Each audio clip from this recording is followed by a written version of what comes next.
Oh yes. Hi. Hello.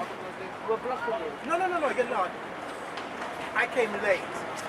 Assalamu alaikum rahmatullahi ta'ala wa barakatuh. You're watching Islamic Action TV in the heart of Brixton at the Scimitar, the new Cenotaph even, the memorial that's been placed there in remembrance for the fallen heroes and the heroes of World War I and II from the African continent and from the West Indies, which is called the Caribbean at this moment in time. So we're just here to remember them and reflect a few important key points about what they had to contribute to the war and to the empire. I mean, my knowledge, I must admit, is very sparse. I have a personal knowledge or a personal connection with the Scimitar in the sense that my grandfather from Jamaica, from the Manchester province, fought for the British Empire, and my grandmother received a War Widow's pension until the end of her days. After my grandfather had passed, she received his pension.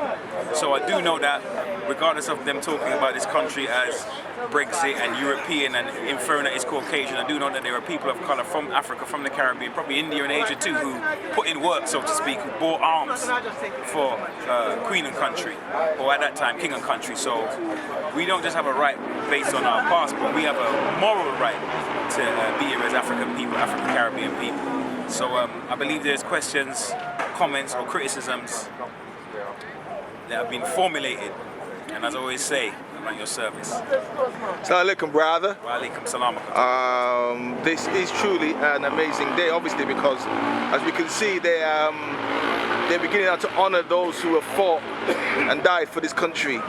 As you know, there's different views about that. And some people will say that those who died fought in a fruitless war, which basically only emboldened and helped maintain the most wickedest empire on the face of the planet since the Romans, the British Empire. So they were fools, and you know, and they were used just as you know, gristle in a meat machine for no reason. So there's the argument. And the second argument is that no, we took part for freedom, for justice, that if the Germans had won or Hitler had won, it'd have been a much worse situation.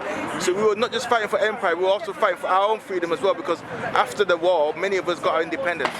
So there are two prevailing views. What particular view do you hold in terms of what this cenotaph means, and how should we honor it as people in the British history heritage? How should we honor it? Okay, interesting question. I'd have to make a distinction between the mainstream narrative. The mainstream narrative is that, you know, this country is a moral place, and that the Africans and African Caribbean people that took part in this war were honourable people and were fighting a just cause. I actually think that they were a little bit more politically astute. They knew how, they knew racism up closer than even we do today. But I think they were trying to make a sacrifice for the future generations, that as much as it would have benefited them there and then, they'd have some semblance of independence. They'd have had some semblance of respect, but it's basically their grandchildren and great-grandchildren would have been in a position to bear some type of fruit, and then, you know, we can't rely on the ancestors, but, you know, to carve out a new destiny for ourselves and for our descendants also. So I kind of juxtapose it in the middle. I don't think they were out and out dupes. There obviously were some that were loyal and saluted the flag with a heartfelt allegiance, and then there were those who would say, you know what, they would be more strategic in saying, we're just making the best out of a jammed up situation as an oppressed and colonized people. Oh, excellent answer, excellent answer. And what do you think this cenotaph means to the younger generation, the new generation that's here, the youths on the street, the you people that live in Brixton, live in this area, but perhaps don't feel any link to the history of this area, don't feel like, wouldn't want to join the British Army because maybe they feel don't represent them.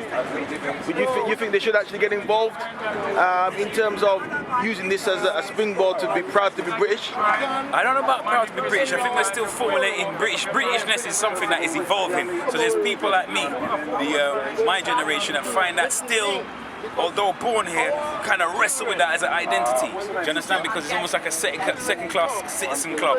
Like, if you're born in England, why can't you be English? Do you know what I mean? But I think,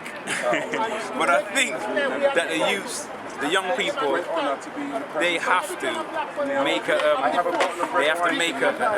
make a decision. They have to make a decision if they're going to either partake in the system or to not partake in the system. But you know, it's difficult to be an outlaw. You know, it's difficult to be on the fringes and make an emphatic change. Do you understand what I'm trying to say to you? So you have to, you know, if you're going to go to university and gain the knowledge to build something for yourself, that's still taking part in the system. But again, that's different from saluting the flag and pledging allegiance with a heartfelt allegiance to the crown. You know, it's a different story from going to university and obtaining that knowledge, like something that Marcus Garvey would have suggested that we do. Excellent answer again. In terms of as black Muslim youth, we know many of the people here being commemorated were from West Africa and from countries like Senegal and these kind of Gambia, Muslim, 70% Muslim country. Yeah, no doubt. Do you think that as Muslims that we are something to be proud of this cenotaph as well as being black? I think that it's good that it's represented and that it's mentioned, because at the end of the day, the Muslims took part in this, and I think that you don't want to bury their Islamic identity.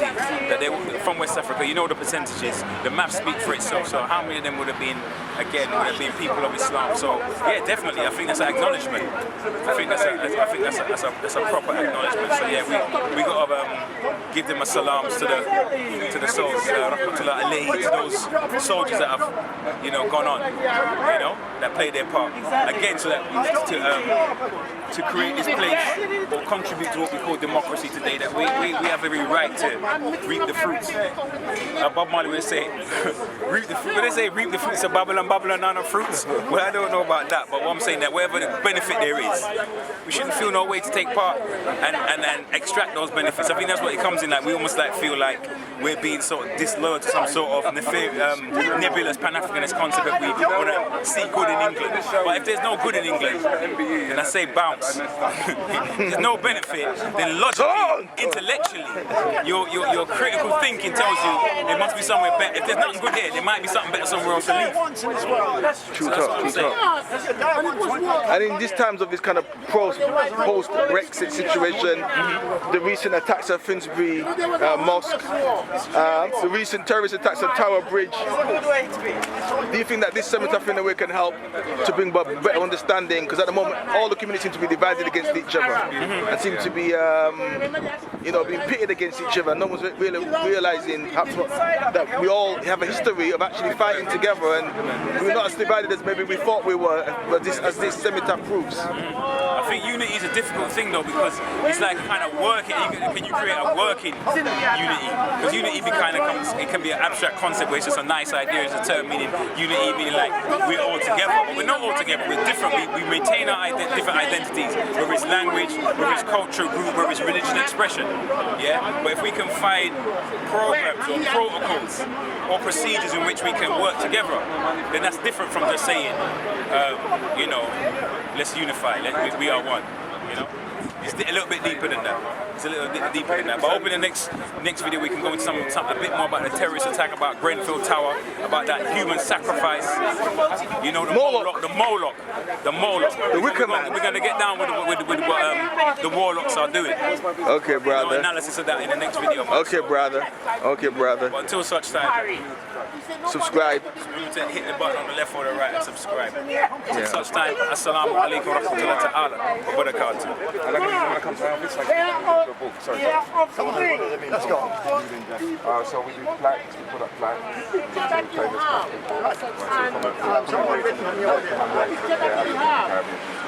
And we do books. So there's a book that I've written.